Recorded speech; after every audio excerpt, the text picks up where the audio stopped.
Donc, je me présente, François Bédard, mais je vais aussi vous présenter mes collègues Guy et Salim.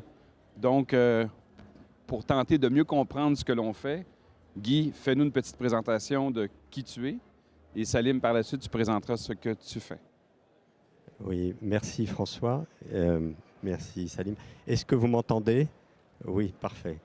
Alors, juste vous dire un mot très court de moi-même.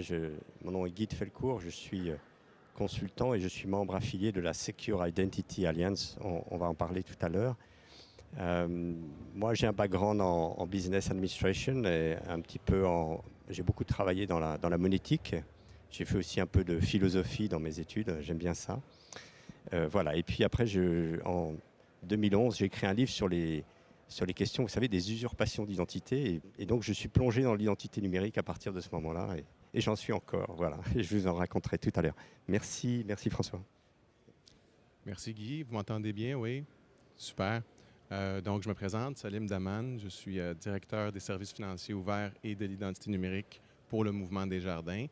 Pour ceux qui ne connaissent pas Desjardins, c'est la coopérative financière la plus importante en Amérique du Nord. Moi, ça fait 10 ans que je suis dans le secteur financier. J'ai étudié en marketing, j'ai une maîtrise en gestion. Je fais présentement un doctorat en sociologie, très intéressé par les questions d'identité numérique et d'usurpation d'identité également. Donc, content d'être avec vous aujourd'hui. Merci d'être là. Je me présente, François Bédard, puis je dis souvent dans mon ADN, je suis un enfant de parents enseignants. Donc, j'étudie tous les jours, je communique tous les jours, je diffuse tous les jours, j'adore ce que je fais. Et j'agis aujourd'hui à titre de modérateur, animateur, panéliste. Donc, c'est tous les chapeaux qu'on peut avoir tout le monde ensemble. Donc, je fais partie d'une organisation depuis plus de 2 ans qui s'appelle le CIAN. Donc, ça veut dire quoi le CIAN? Le Conseil canadien de l'identification et de l'authentification numérique au Canada. En anglais, c'est le DIAC, le Digital ID and Authentication Council of Canada. En peu de mots, c'est un réseau canadien d'experts en identité numérique et on a plus de 120 membres en ce moment. Puis tantôt, je vous parlerai un petit peu de l'écosystème autour de tout ça. Donc, on voulait aussi commencer cette rencontre-là pour vous faire part de nos écosystèmes qui sont extrêmement complémentaires. Par la suite, on va parler des grands principes de la gouvernance, mais je vais surtout vous mettre en appétit sur les sujets qu'on va aborder. Et s'il vous plaît, soyez indulgents. On touche des sujets assez extraordinaires. Donc, je reprends le titre pour se mettre en contexte. Si les États sont de plus en plus nombreux à mettre en place des identités numériques nationales, le nombre de fournisseurs privés d'identité et de services ne cesse également d'augmenter. Est-il possible que la coexistence de ces deux types d'acteurs, dont la coopération est le plus souvent difficile, freine le développement et l'adoption de l'identité numérique? Comment associer acteurs publics et privés pour améliorer l'expérience utilisateur et faire décoller ou amener de la vélocité l'usage de l'identité numérique? Et peut-on envisager un partenariat ou la création d'entités mixtes pour gérer et opérer les identités numériques? Si oui, sur quels critères et quels sont aujourd'hui les modèles de gouvernance et quelles sont les bonnes pratiques de répartition des rôles entre acteurs privés et publics? Donc, ça met la table. C'est un petit sujet tout à fait délicat. Ça va très bien aller. Mais pour mettre la table, je veux que vous compreniez qu'il y a aussi des écosystèmes qui sont en place. Et je vais laisser Guy présenter son écosystème européen. Par la suite, Salim va parler de son écosystème, puis je vous parlerai de l'écosystème du DIAC et du CIAN en même temps. Et par la suite, on va tomber dans les questions de gouvernance. Guy. Merci François. Oui, alors je vais vous dire quelques mots de la Secure Identity Alliance. Est-ce qu'il y en a parmi vous qui connaissent la Secure Identity Alliance? Pas énormément. Donc j'ai amené quelques slides pour que ce soit plus facile pour vous de faire connaissance avec cet écosystème et cette organisation. Donc l'organisation, c'est une association sans but lucratif qui est basée à Bruxelles et qui a pour vocation de faire de l'identité numérique pour le bien des populations. Voilà. Alors en quelques mots, vous voyez ici, il y a à la fois des organisations privées, de business, de l'industrie, de l'identité et du numérique, et il y a aussi à ma gauche, des gouvernements, donc des gouvernements représentants de gouvernements européens, comme par exemple l'Estonie, le ministère intérieur de l'Allemagne, le ministère des Pays-Bas et d'autres. Et puis nous avons aussi des gouvernements africains que vous pouvez voir dans la slide. Nous avons aussi des universités. Nous avons par exemple NTNU, une grande université norvégienne. Nous avons voilà, des organisations non gouvernementales. Donc, l'objet de cette association, de cet écosystème, c'est justement de faire un dialogue entre les acteurs du secteur privé et les acteurs du secteur public. Nous avons ici, nous œuvrons beaucoup pour les standards, pour améliorer les standards internationaux de l'identité. Nous avons développé notamment un standard qui s'appelle OSIA, qui n'est pas très bien connu du grand public, mais qui est connu des gouvernements parce que c'est le premier standard sur les identités gouvernementales. Il définit des API normalisés pour tous les modules qui sont utilisés par les gouvernements en termes de l'identité pour la gestion des populations. Ça peut être le registre civil, ça peut être les titres numériques, ça peut être la biométrie, voilà, ça peut être beaucoup de choses. Et puis, ces standards, donc, nous sommes affiliés nous sommes reconnus avec un statut dit A25 auprès de l'Union internationale des télécommunications, c'est-à-dire que nous avons vocation à développer des nouveaux standards et ces standards peuvent être automatiquement, je dirais, spécifiés par l'Union internationale des télécommunications, en tout cas reconnus et spécifiés. Donc c'est aussi une façon de faire plus rapidement et mieux des standards internationaux sur l'identité numérique. Voilà, sinon, c'est une organisation qui va faire de l'advocacy, de la policy, qui va faire de l'application. Nous avons beaucoup de groupes de travail, je vais vous en présenter là certains. Nos membres donc, représentent des organisations déjà d'une certaine taille, donc on atteint quand même un certain nombre d'experts à travers ces membres. On atteint aussi 190 pays dans le monde, c'est déjà très significatif. Et puis donc, nous avons des groupes de travail, que ce soit sur l'identité, la sécurité des documents d'identité, sur l'identité digitale comme le téléphone mobile. Nous avons aussi sur les frontières, comment on utilise les données personnelles pour l'entrée des frontières. Voilà, et d'autres groupes de travail qui intéressent nos membres. Voilà, pour terminer, juste voilà, vous dire aussi que vous pouvez télécharger tout un certain nombre de documentations, de livres blancs sur notre site internet. Nous avons notamment ici un document qui s'appelle Giving Voice to Identities Worldwide, et on fait un récit des différentes avancées dans les pays du monde. Il y a eu une première édition il y a 3 ans et on va refaire une nouvelle édition là au mois de janvier, et avec beaucoup de nouveaux pays. Ce sera, je pense, très intéressant. Voilà, je crois que j'ai terminé. Peut-être juste vous dire que n'hésitez pas à nous rejoindre. Nous sommes une association tout à fait ouverte. Vous pouvez nous rejoindre, que ce soit vous soyez dans le secteur public ou dans le secteur privé. Nous serons très heureux de vous accueillir. Merci pour votre écoute et je passe la parole à Salim. Merci Guy. Moi, je vais essayer de ne pas faire une présentation de Desjardins. Je pense que pas mal de gens connaissent Desjardins, en tout cas. Au Québec, on est très, très, très connu, au Canada également. Pour ce qui est de l'identité numérique, on travaille beaucoup, nous, chez Desjardins, dans divers secteurs d'activité. Donc, ce n'est pas juste le volet bancaire, il y a aussi le volet des assurances, il y a le volet de l'épargne. Donc, on est très, très au fait, très, très proche également des besoins précis de nos membres et clients. Donc, quand on parle d'écosystème, que ce soit d'écosystème de cartes de crédit, de paiement bancaire, je ne vais pas dire on subit, mais on travaille avec des partenaires et des collaborateurs de marché. Donc, comment je peux dire, on ne vit pas seul sur notre île comme grande institution financière.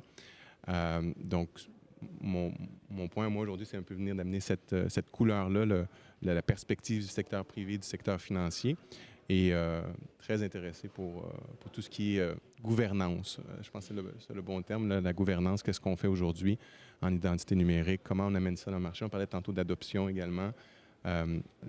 Nous, nos clients, sans décrire le gouvernement, on ne fait pas juste un ou des demandes par année au gouvernement. Pour ce qui est d'une institution financière, on a des transactions chaque jour avec notre institution financière. Donc, il y a cette réalité-là où l'utilisation est beaucoup plus grande du côté du secteur privé. Donc, le secteur privé doit être un joueur majeur pour ce genre d'écosystème qui doit se mettre en place. Voilà. Merci, Salim. Puis il ne faut pas oublier que Desjardins est aussi un mouvement coopératif. Coopératif, tout à fait. Donc, comme on se le disait tantôt, vous êtes pris dans des règles Exactement. qui sont dictées par soit le fédéral ou soit le provincial dans certains trucs. Pour vous parler un petit peu de ce que est le CIAM, mais désolé si j'emploie l'expression DIAC, mais ça veut dire la même chose. Puis vous avez des petites fiches descriptives que j'ai mises sur le coin de la scène, si vous le voulez. Bon, rapidement, le DIAC a été créé, ça fait quasiment une dizaine d'années, à la demande du fédéral suite au scandale bancaire de 2008, c'est-à-dire comment on serait capable d'avoir un environnement résilient économique. Donc, d'abord avec une réflexion stratégique d'un point de vue national.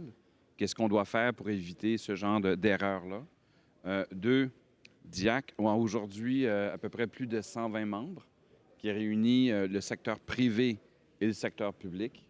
Les provinces sont membres, le secteur privé est membre. Très heureux aussi que dans tous les documents de réflexion, puis il y a des comités stratégiques qui réfléchissent sur le portefeuille numérique. Nos amis en Europe vont appeler ça un wallet, mais ici, on parle d'un portefeuille numérique. C'est très drôle. Il y a des comités pour tout ce qui est communication. Il y a tous des comités sur l'innovation. Donc, c'est un écosystème qui est animé par ses membres, qui fait qu'on est capable de publier des papiers, démontrer l'impact sur les politiques, être idéalement le plus agnostique possible sur l'ensemble des standards, valoriser aussi l'interopérabilité des systèmes, avoir une perspective qui est aussi citoyenne. Donc, il ne faut pas oublier que ça existe dans ce mix-là. Et ultimement, comment on crée un écosystème qui est très complémentaire, qui peut être très B2C, très B2B. Très fier aussi que le gouvernement du Québec, via son ministère de la cybersécurité, fait partie des discussions avec le DIAC, même qui ont été votées au mois de juin dernier. Donc, le sous-ministre Jonathan Kelly, qui est responsable de tout ce qui est l'identité numérique au Québec, est sur le board de DIAC. Et l'AMF aussi, parce que l'AMF au Québec, pour ceux qui savent quel est le rôle des autorités des marchés financiers, mais ce sont des régulateurs. Donc, on a fait des papiers avec eux pour des documents de consultation parce que quand on parle d'identité numérique, il y a aussi l'identité numérique citoyenne qui peut arriver un jour dans un wallet ou un portefeuille numérique. Mais on parle aussi d'identité numérique des objets parce que, de façon anecdotique, avec l'AMF, une des consultations qu'on a fait pour eux, c'était d'être capable de comprendre les véhicules autonomes électriques connectés sur un réseau 5G, à savoir que la voiture a une identité numérique et le citoyen et le chauffeur qui est dedans a une identité numérique aussi. Puis il fallait revoir au niveau de la prescription du secteur de l'assurance. Donc, en mettant les choses en perspective, c'est ce qu'ils faisaient. Donc, c'est extrêmement dynamique. On est extrêmement privilégié aussi au Canada. Puis je fais un clin d'œil à Guy parce qu'on était ensemble au mois de juin dernier à Lille et on était sur le même panel et mon sujet, c'était l'identité numérique et la mobilité intelligente. Alors, c'est assez anecdotique de parler dans le contexte des Jeux olympiques de 2024 à Paris, l'identité, qu'est-ce qu'on fait par rapport à ça. Mais ce qui était fascinant, c'est que j'étais un des seuls, malheureusement ou heureusement, qui parlait d'imputabilité parce qu'on a un ministère de la cybersécurité. Puis les gens me disaient, mais François, comment ça que vous avez ça au Québec? Vous êtes 8,6 millions et ça n'a comme pas de bon sens. Bien, je dis, au-delà de ce que je veux ou je ne veux pas, il y a un cadre réglementaire qui propulsait cet outil-là. Et donc, le Québec, en ce moment, par la loi 95, la loi 25 et la loi 6, qui était la création du ministère, propulse cette transformation-là. Mais c'est surtout un grand travail d'équipe et de collaboration, ce qui amène des notions de gouvernance, parce que c'est le sujet qu'on va aborder aussi, au-delà des écosystèmes, puis dans l'intention de collaboration. Je dis, sans gouvernance, il y a des grands principes, mais c'est ça qui va être capable aussi d'aligner des processus et des cultures.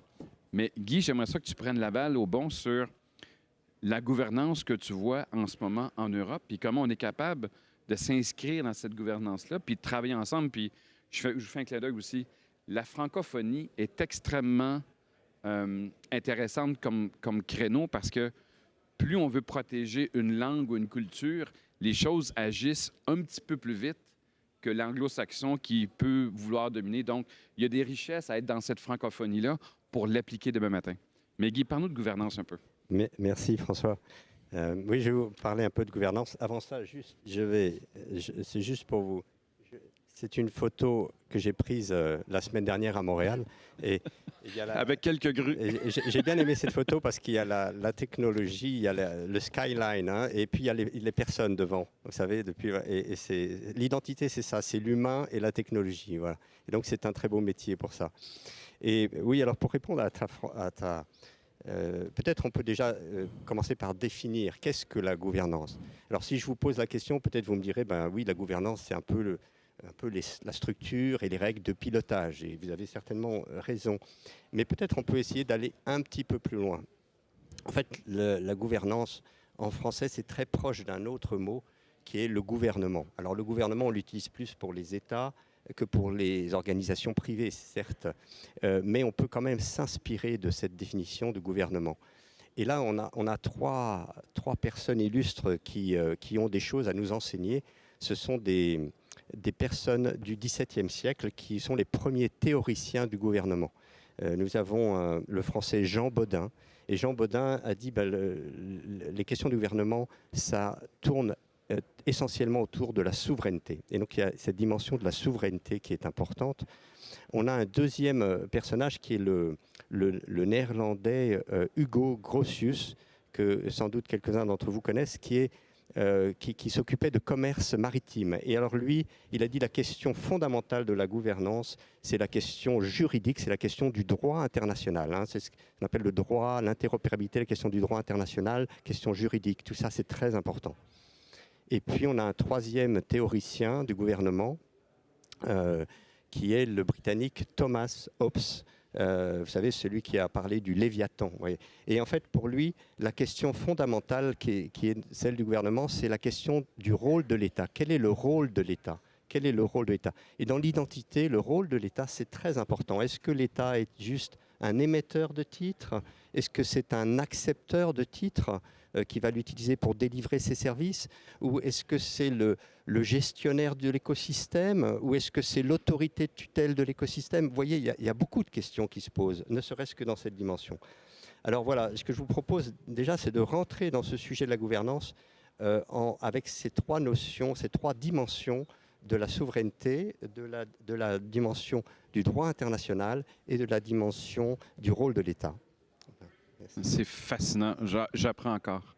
Salim, au niveau du mouvement des jardins. Par rapport à ce que je rebondis sur ce que Guy a dit, quand on parle de juridique ou de cadre réglementaire, par exemple l'identité numérique ou les attestations vérifiables, faut targuer sur qu'est-ce qui existe déjà. Des fois, on pense qu'on va arriver, on va révolutionner. Desjardins, les autres institutions financières vivent déjà dans un cadre réglementaire pour ces opérations quotidiennes. Donc, ce que je trouve intéressant dans ce que tu dis, Guy, c'est cette notion de gouvernance-là, comment on l'amène à... des fois, c'est la question de la poule ou l'œuf. Est-ce qu'on gouverne quelque chose qui existe déjà ou on essaie d'implanter, on l'a vu, je pense, en tout cas au Québec avec le passeport vaccinal, quand on implante quelque chose de haut en bas, s'il y a une utilisation quotidienne, l'adoption se fait. S'il n'y a pas d'utilisation quotidienne, c'est là que ça se perd. Donc, on le voit ici, on n'utilise plus le passeport vaccinal. Heureusement qu'on est content, la pandémie s'achève. Mais c'est un peu le même principe quand on parle d'écosystème d'identité numérique. Il y a une question de confiance derrière, de un, mais aussi une question d'utilisation. Pour quelles raisons et dans quel cas de situation, quel cas d'usage on va l'utiliser. Donc, nous, dans le secteur financier, il y a plusieurs cas d'usage, mais il y a des cas d'usage pour les télécommunications, il y a des cas d'usage dans un peu tous les domaines. Donc, c'est excessivement intéressant. Pour ça, la question se pose quel type de gouvernance qu'on va mettre en place. C'est la question un peu à $1 million.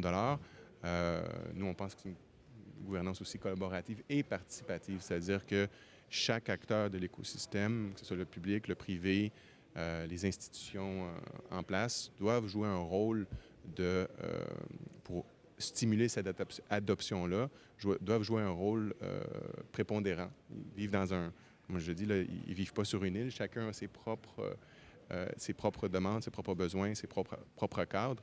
Comment on fait pour mettre ces éléments ensemble et amener l'adoption ailleurs? Donc, c'est excessivement pertinent ce que tu dis. Salim, merci de ton intervention parce que ça souligne un point que je partage tout à fait, qui est la complémentarité entre le secteur public et le secteur privé. Parce que, comme tu l'as dit, il faut que l'écosystème, pour qu'il fonctionne, il faut qu'il y ait des besoins réguliers. Et donc, l'État n'est pas, on n'a pas ces besoins réguliers juste dans la sphère de l'administration. Il faut aussi trouver d'autres usages privés.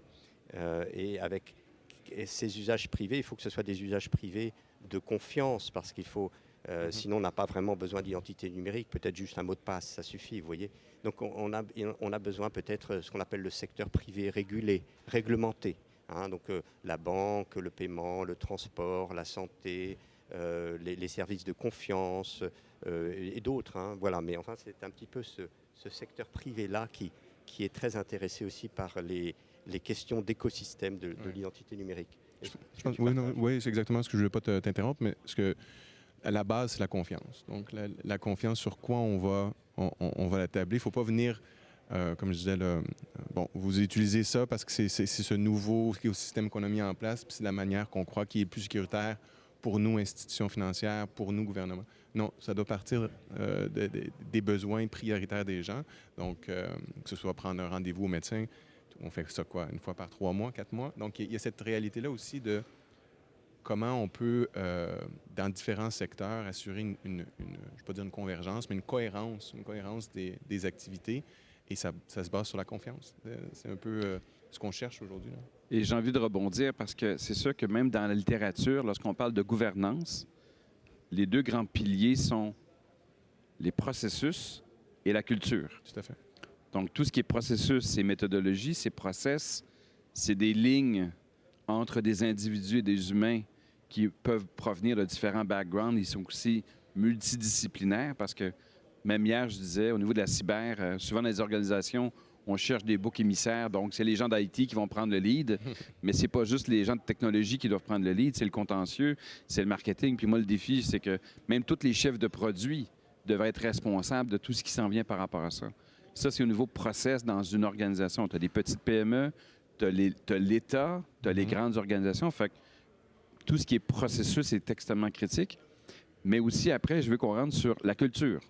La culture, parce qu'on peut avoir certaines valeurs européennes, on peut avoir certaines valeurs canadiennes, on peut avoir des valeurs nord-américaines, et les choses ne se font pas de la même manière. Mais je veux qu'on parle aussi, parce que je pense que process, métaux, je pense que on est capable de voir comment ça se fait dans de la simulation, entre autres dans un cas de crise, un cas d'attaque ou à gauche, à droite, mais j'aimerais ça qu'on parle aussi, surtout de culture, les approches. Est-ce qu'on rend les choses obligatoires ou on les rend sur des bases volontaires? Et j'adore ce que le Canada peut procurer parce que je dis souvent, le Canada, on peut être extrêmement pertinent avec une perspective européenne. On peut être aussi très efficace avec une perspective nord-américaine, mais en même temps, on est obligé d'être dans l'action puis de livrer des trucs puis de comprendre parce que je dis souvent, on a une étape puis je reprends ce que le gouvernement du Québec dit souvent, less memo, more demo. Donc, on va essayer de moins en jaser, mais on va essayer de faire plus de trucs ensemble. Mais parlons aussi des cultures par rapport à ça. Guy, je veux t'entendre dans cette approche européenne-là, est-ce qu'on est plutôt sur des bases obligatoires ou c'est sur des bases volontaires? Mais comment l'adhésion fonctionne? Comment l'engagement se fait par rapport à ces principes-là au niveau de la culture? Oui, merci François. Je crois, c'est ce que disait un petit peu Salim tout à l'heure, c'est-à-dire je crois qu'il faut toujours baser les choses sur les besoins des utiles. Alors les besoins, ce sont les besoins des utilisateurs, ce sont les besoins des citoyens pour la partie publique des États et ce sont les besoins des consommateurs pour la partie privée. Donc on va essayer de concilier un petit peu ces besoins et en Europe on est excessivement respectueux, vous savez, de la protection des données et du consentement bien informé. Et donc, on a la volonté justement de donner des identités numériques, d'abord de ne jamais les imposer, mais aussi de donner le choix aux clients. Vous savez, c'est comme les moyens de paiement. Le client Le citoyen? Le citoyen, ou... voilà. Mais de pouvoir utiliser plusieurs identités numériques. Okay. C'est-à-dire que ce soit lui qui choisisse. Vous savez, un peu aujourd'hui, comme vous choisissez votre moyen de paiement. Donc, bouquet d'identités. Voilà, un bouquet d'identités. Pour ne pas imposer une seule identité. Et aussi, les États européens, comme peut-être vous le savez, peut-être vous ne le savez pas, il y a en ce moment un grand projet qui s'appelle le cadre unifié de l'identité numérique européenne, donc qui est en ce moment en discussion au Parlement européen. C'est une proposition de la Commission. Et ce cadre unifié vise à effectivement avoir des identités interopérables sur un ou deux niveaux de confiance et qui soient utilisables à la fois dans le secteur public et une partie du secteur privé réglementé, notamment tout le secteur privé qui est soumis à des règles de, vous savez, de KYC, connaissance client. Hein, donc tout ce qui est AML, anti-blanchiment, vous voyez, lutte anti-blanchiment, il faut connaître son client, il faut savoir pourquoi, par exemple, de l'argent ou même des transactions vont être faites, dans quelle finalité. Juste pour aider, KYC, c'est l'acronyme de Know Your Client. Donc, c'est souvent, on l'utilise, c'est un terme technique, parce que je dis souvent que dans nos secteurs, il y a tellement d'acronymes, il y a tellement de codes, on essaie de décortiquer ce que ça veut dire, mais le KYC, c'est Know Your Client. Know your client. Et pour terminer juste sur cette partie, ce que je voudrais vous dire, c'est que, vous savez, on va dans un monde où la contrainte au niveau des personnes va être de plus en plus forte au niveau logique. Vous savez, avec notamment, vous savez, les blockchains, les smart contracts, etc. Donc, on va être contraint dans des systèmes. Donc, jusqu'à, vous savez, on insiste beaucoup pour le consentement informé. D'accord ? Ça, c'est une chose. Mais peut-être c'est pas suffisant. Peut-être il va falloir un jour que les personnes aient le droit à l'erreur, le droit à la sortie. Un petit peu comme une notion qu'on utilise beaucoup en cryptographie qui s'appelle l'oracle. Je ne sais pas si certains d'entre vous en ont entendu parler. L'oracle, c'est la capacité à un moment donné de sortir du système et de faire intervenir un événement inattendu en dehors du système. Voyez ? Et donc, l'idée que nous avons, c'est que cette identité numérique, elle puisse à un moment être utilisée par le citoyen, par le consommateur, par l'utilisateur pour dire je ne me retrouve plus dans le système, je veux une intervention humaine. Je n'arrive plus à dialoguer avec ce robot. Je veux une intervention de quelqu'un. Je suis perdu dans ces règles où j'ai fait une erreur. Mon consentement n'était peut-être pas total. Donc, je demande voilà, la capacité à sortir d'un enchaînement systémique. Voilà. Donc, c'est aussi cette idée que nous avons dans l'approche européenne. Je peux ne qu'être d'accord avec ton point. Chez Desjardins, on est également très fervent pour ce concept de volontariat. Donc, il ne faut pas imposer les choses, il faut permettre aux personnes d'y adhérer avec un consentement éclairé. Pourquoi un consentement éclairé? C'est pour comprendre à quoi on consent. Donc, il y a cette réalité-là. Il y a aussi l'autre réalité où on ne veut pas imposer pour ne pas discriminer. Donc, aujourd'hui, on le prend pour acquis. Tout le monde a des téléphones intelligents, tout le monde a cette capacité de fonctionner sur les canaux digitaux. Or, on le voit, nous, dans une institution financière, on a encore beaucoup de points de service physiques où les clients viennent faire des transactions en personne. Donc, il y a ce contact humain-là aussi qui doit demeurer, qui est hyper important pour nous. Comment on reste proche de nos clients tout en leur offrant des différents canaux. Donc, on parle aussi d'omnicanal souvent, là, ou de plusieurs canaux à la fois. Donc, cette réalité-là, elle est aussi excessivement importante à regarder. Tu parlais aussi l'oracle. Nous, on utilise le terme révocable. Donc, que ce soit, j'ai pu adhérer, mais par la suite, je peux révoquer mon consentement, je peux reprendre le contrôle. Puis ça revient un peu à cette notion de confiance-là, c'est-à-dire que quand j'adhère à quelque chose, que ce soit des attestations vérifiables d'identité numérique, des réseaux, des écosystèmes où je peux faire des transactions, je dois pouvoir m'en sortir. Hein? Donc, je dois pouvoir reprendre ce contrôle-là. Et sur ça, je pense qu'il y a de belles réglementations au Québec et au Canada, notamment sur la portabilité de la donnée, qui change un peu ce paradigme-là vers excusez-moi l'anglicisme, l'ownership de la donnée vers le membre ou vers le client. Excusez-moi, j'utilise les termes Desjardins. Mais donc, cette réalité-là, elle est aussi super, super, super importante que ce soit pour le secteur financier, mais aussi pour créer cette confiance-là, dans le sens où on crée des écosystèmes digitaux. Il y a eu une transformation digitale mondiale pendant la pandémie, où il y a eu de plus en plus de services offerts par des canaux digitaux, mais tu amènes un point que je trouve très, très, très bon et qu'on oublie souvent, c'est-à-dire le contact humain. Comment on peut, droit à l'erreur, je trouve ça super bon comme élément, parce que c'est cette réalité-là. C'est jamais tout blanc, jamais tout le monde. Donc c'est pour juste exactement en phase avec ce que dit Salim. Donc consentement informé, bouquet d'identité, c'est-à-dire pas une seule solution d'identité numérique, mais un choix pour les gens. Et troisièmement, droit à l'erreur, droit à la révocabilité. Voilà. Et volontariat surtout aussi. Exactement. Je voulais aussi qu'on se relance légèrement avant qu'on rentre dans les défis, bien qu'il nous reste déjà 15 minutes, au niveau de la culture. C'est-à-dire, comment assurer qu'une gouvernance a la bonne culture d'innovation, d'être agile, d'être résilient. Après 25 ans de métier en médias numériques, on a connu le Y2K, fait qu'à un moment donné, le bug de l'an 2000 arrivait. Est-ce que les systèmes allaient tomber ou pas? Il y a quand même eu un mouvement de panique. On va être à jour.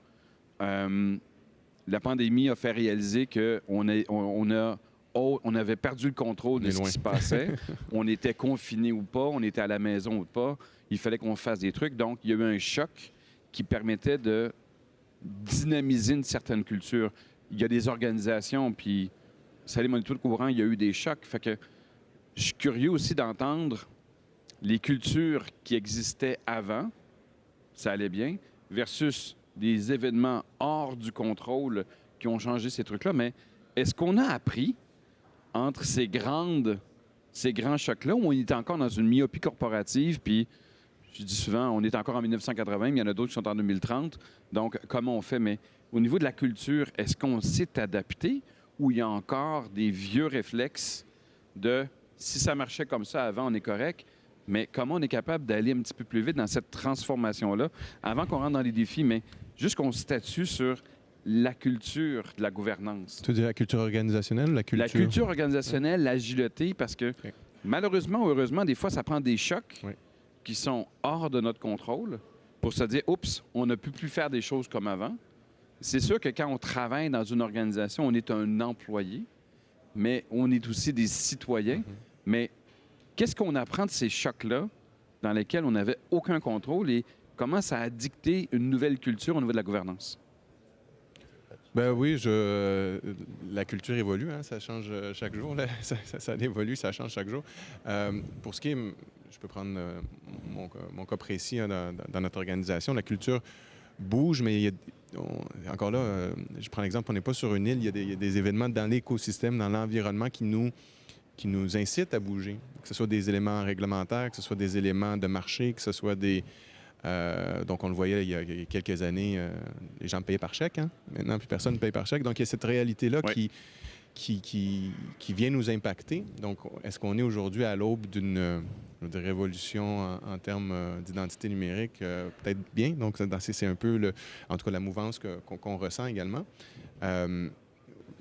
La culture change, la culture bouge. Chez Desjardins, on est très au fait de ça, mais on veut aussi...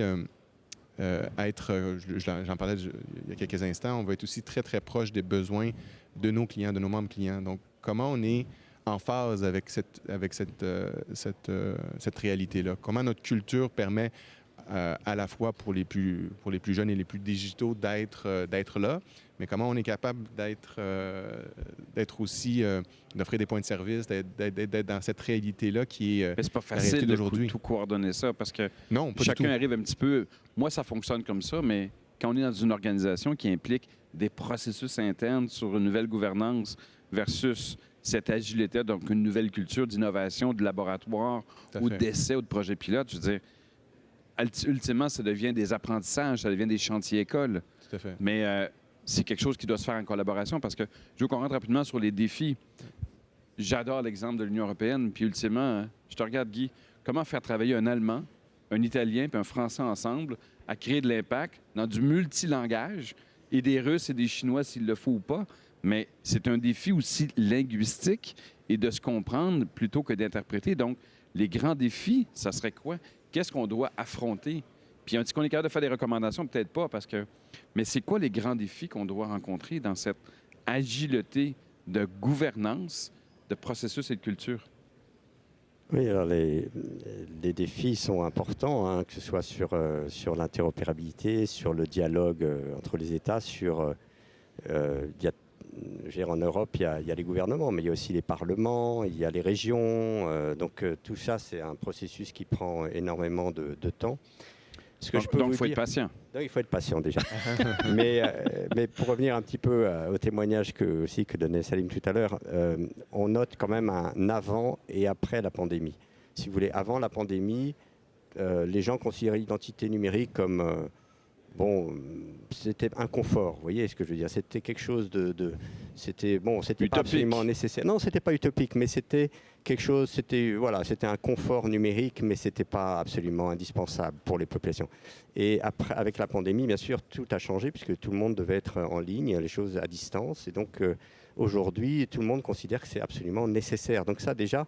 Vous voyez, les gens sont en marche. Vous voyez ce que je veux dire? Enfin, ils sont ensemble, ils ont vraiment la vision que c'est quelque chose de Est-ce de que la nécessaire. pression à ce moment-là était plus sur les États que l'entreprise privée?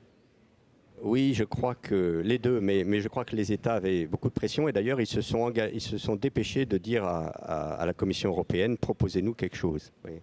Et donc aujourd'hui, la Commission européenne a mis quelque chose sur la table.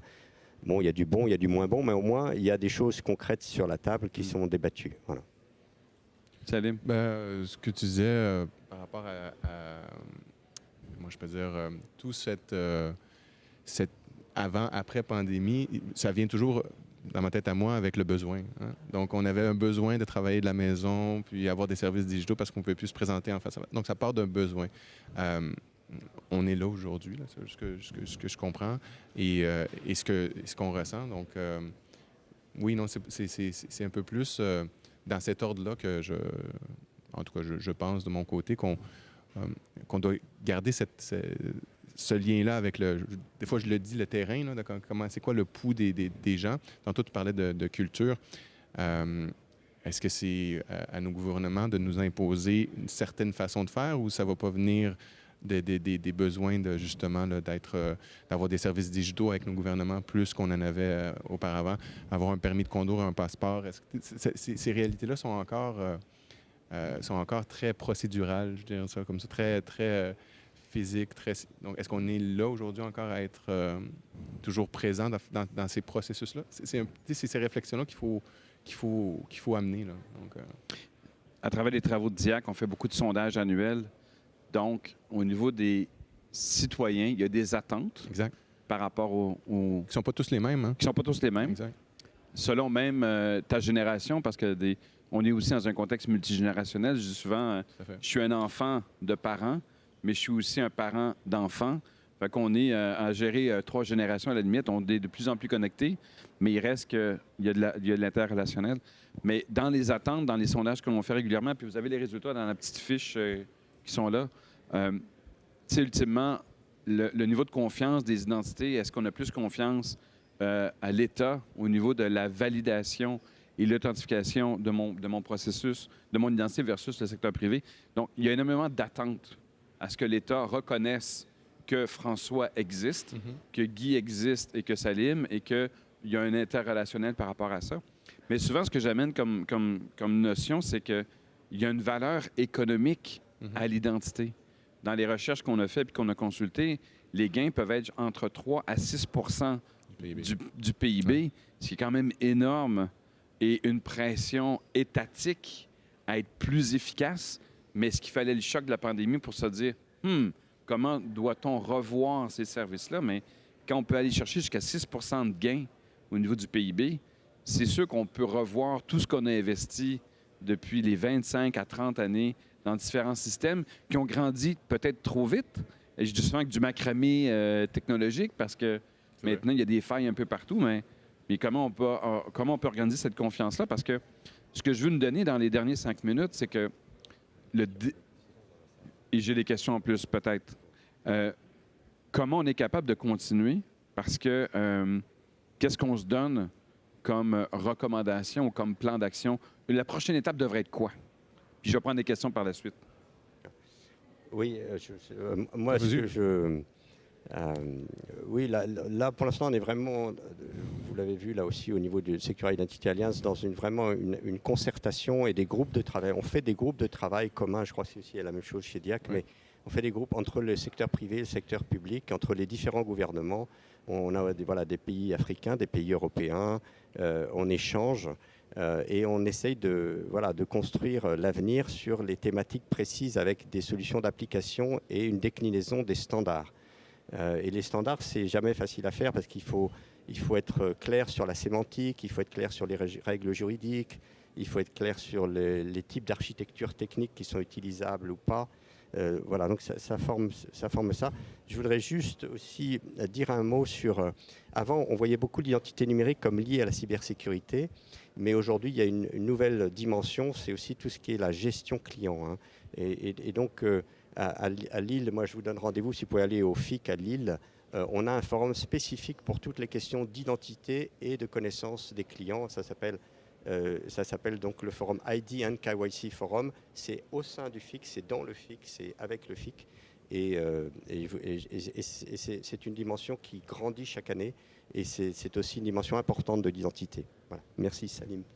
Oui, ben, je vais juste rajouter par rapport à ça, on parlait tout à l'heure on parle beaucoup d'identité numérique, mais dans un spectre un peu plus large, on va parler d'attestation vérifiable, pas seulement pour le volet identité, mais comment je peux avoir des attestations que j'ai un permis de conduire, comment je suis membre d'une coopérative et ainsi de suite. Donc, il y a cette question-là, tu posais la question tantôt, François, par où on commence? C'est un peu ça que je comprends. Je pense que la première des choses, c'est collaborer de plus en plus et de façon plus intense. Desjardins, on est membre du DIAC, mais on est aussi membre d'autres organismes. Donc, cette réalité-là, c'est comment on est capable de véhiculer nos besoins en tant que secteur financier, en tant qu'institution financière dans le secteur financier, mais à travers ça, les besoins de nos membres clients qui sont très ancrés sur la réalité, la réalité sociologique du Québec à certains égards. Donc, prochaine étape, collaborer plus, travailler. Nous, on va suivre, hein, donc c'est un peu ça. C'est pas juste. Je pense pas qu'il faut qu'il y ait un porteur. Je pense que c'est un peu ça le message qu'on dit. Il doit pas juste avoir un porteur que le gouvernement dit bon, mais voici l'identité numérique, voici les attestations vérifiables qu'on doit utiliser. Il faut que le secteur privé prenne sa part, que les compagnies de télécommunications, les compagnies d'énergie. Donc, tous ces organismes-là doivent collaborer ensemble. Tout à fait d'accord. En conclusion, mais on est très curieux d'avoir vos questions, mais je dis souvent, même dans le cadre de nos collaborations, de nos discussions, ramener aussi la notion d'imputabilité de service, Tout à fait. ou en anglais, accountability, parce que souvent, c'est un mot qui n'est pas vraiment prononcé parce que personne n'est responsable. Mais ultimement, si on se met dans des perspectives, qui est imputable? Mais c'est un travail d'équipe, je pense. C'est ça qui est le grand message. Merci. On prendrait vos questions, s'il y a des questions. Est-ce que c'était clair? Est-ce que vous avez certaines interrogations à ce qu'on a partagé? Vous pouvez vous rendre au micro si vous le désirez. Oui, bonjour. Donc, on a parlé beaucoup dans le fond, d'initiatives pour essayer de converger l'identité numérique et tout ça. Mais on parle moins, ou peut-être on n'a pas couvert, est-ce qu'il y a un roadmap?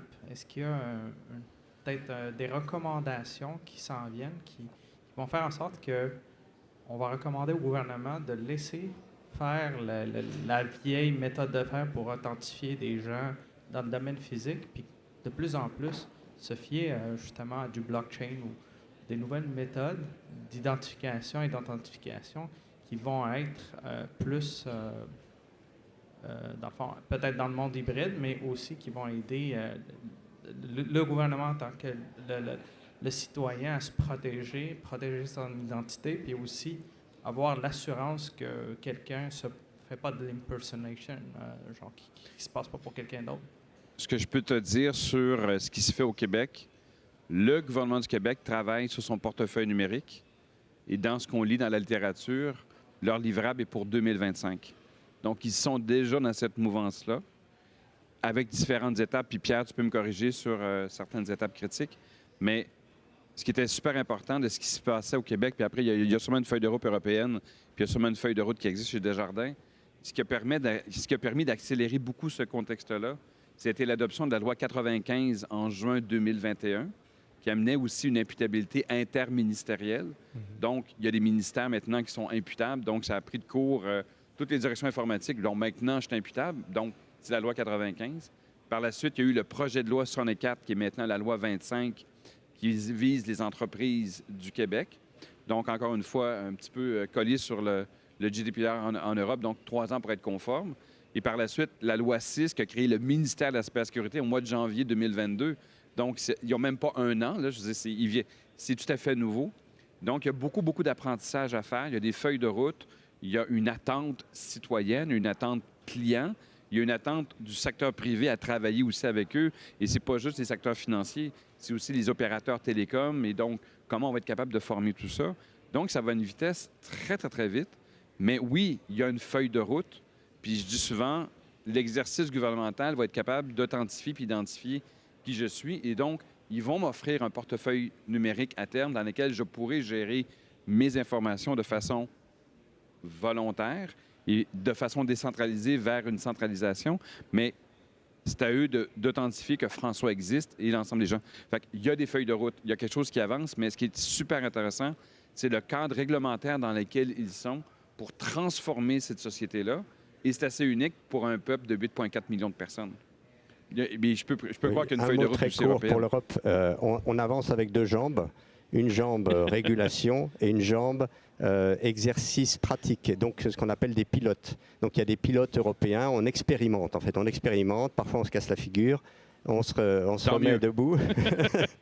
Et voilà. Et donc, on avance sur les 2 jambes. Alors, il y a des expérimentations sur le portefeuille numérique, sur mobile, en ce moment, là, qui ont été lancées. Et puis, il y a les expérimentations sur la blockchain aussi. Voilà. Enfin, c'est deux choses. Chez Desjardins, on travaille également sur l'avenir. Là. On ne regarde pas les choses aller. Mais comme j'ai dit tantôt, c'est un écosystème, donc on ne peut pas être les seuls porteurs. On doit travailler dans un écosystème, puis je ne peux pas juste authentifier mes membres d'une façon, puis décider que c'est cette façon-là qui fonctionne. Donc le cadre réglementaire est excessivement important, que ce soit pour l'ouverture de compte. Il y a la CANAF, l'AMF également qui doit jouer son rôle à l'intérieur de ça. Puis je pense que c'est une bonne chose, parce qu'à ce moment-là, on s'assure d'un certain niveau de confiance, et c'est pas n'importe qui peut décider d'authentifier de la manière qu'il souhaite authentifier. Donc il y a cette réalité-là aussi qui est là pour nous, mais certainement on va être des joueurs là, dans le marché par rapport à ça. Merci. Oui. Question? Merci. Oui, merci. C'était intéressant comme discussion avec votre panel. J'aimerais avoir votre opinion sur le projet des banques centrales et les fameux CBDC, les Central Bank Digital Currency, où la monnaie va perdre sa fongibilité, c'est-à-dire qu'elle va être traçable, va être associée à une identité numérique.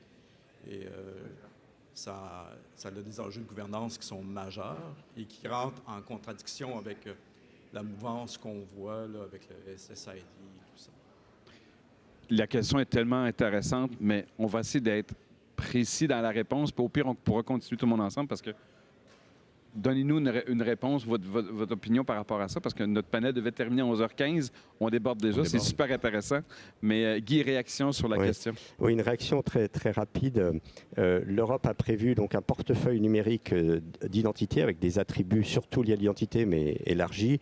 Et il est prévu, et il est en train d'étudier ce portefeuille pour 2 autres opérations, pour le paiement, les opérations de paiement, également pour les opérations de monnaie numérique.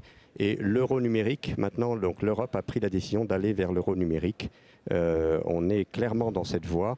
Donc c'est la différence avec une crypto-monnaie, c'est que c'est effectivement des monnaies qui seront gérées par les banques centrales, hein, comme vous l'avez dit, CDBC, hein, Central Bank Digital Currency. Voilà. Pour répondre à la question, moi, je suis aussi directeur des services financiers ouverts, puis ces questions-là sont super importantes. À partir du moment où on parle de paiement, c'est là que c'est le terme là, game changer. Donc, oui, c'est des choses qui qui vont venir changer le jeu. Là. Donc, tout à fait. Puis pour vous donner une perspective, au Canada, il y a déjà une mouvance sur le open banking qui arrive dans 12 à 18 mois. Donc, ces choses-là vont arriver extrêmement rapide. On parle de devise numérique, mais une devise numérique, ça va être la monnaie de transiger, mais sans identité numérique associée à des devises, bien, on est en train de revoir tout le système et la résilience économique de notre pays. Mais ce n'est pas juste le Canada, c'est l'ensemble des États. Tout à fait. Un grand merci. Donc, à suivre au mois d'avril à Lille, idéalement, parce que c'est un sujet qui est tellement porteur sur la gouvernance. Merci de votre collaboration. Merci, Guy. Merci. Merci, Salim. Bon salon. Merci beaucoup. beaucoup. Merci à tous. Au revoir.